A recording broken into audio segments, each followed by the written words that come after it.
Nagbalik sa dagat malapit sa Zambales ang monster ship ng China Coast Guard. Pero hinarap ito at pinigilan ng ating BRP Teresa Magbanwa para hindi makalapit habang nasa West Philippine Sea. Nakatutok si Darlene Kai. You do not possess any legal authority to patrol within the Philippines Exclusive Economic Zone. You are directed to depart immediately and notify us of your intentions. Over.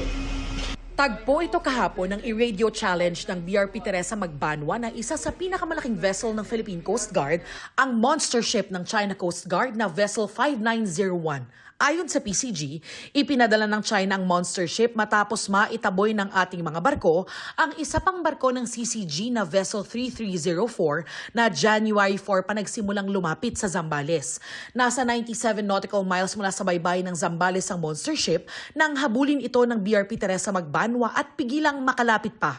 Lumalabas daw sa pag-aaral ng PCG sa satellite imagery at grid coordinates na layunin daw ng China Coast Guard na maging normal ang ganitong klase ng deployment sa itinuturing nilang 4th dash line sa 10 dash line na basihan ng pag-aangkin ng China sa West Philippine Sea. Ang 4th dash line ng China nasa 60 to 80 nautical miles mula Luzon. Kaya mahalaga raw na isiwalat ng PCG ang paglabag na ito ng China sa ating teritoryo para raw hindi maging normal ang kanilang iligal na paglalayag at pambubuli. Sinusubukan pa ng GMA Integrated News sa makuna ng reaksyon ng Chinese Embassy. Bago ibinunyag ng PCG ang nangyari kahapon, muling iginiit kagabi ni Pangulong Ferdinand Marcos Jr. ang pagkamit ng kapayapaan batay sa rules-based international order.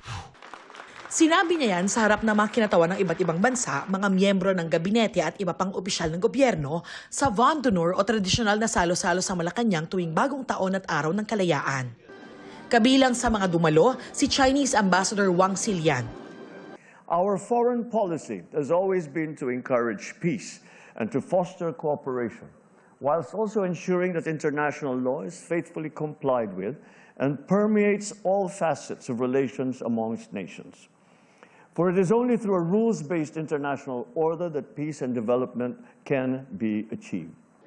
Ang ginatawa ng Santo Papa sa Pilipinas at di ng diplomatic corps na si Archbishop Charles Brown na nawagan din ng patuloy na pagsusulong sa kapayapaan.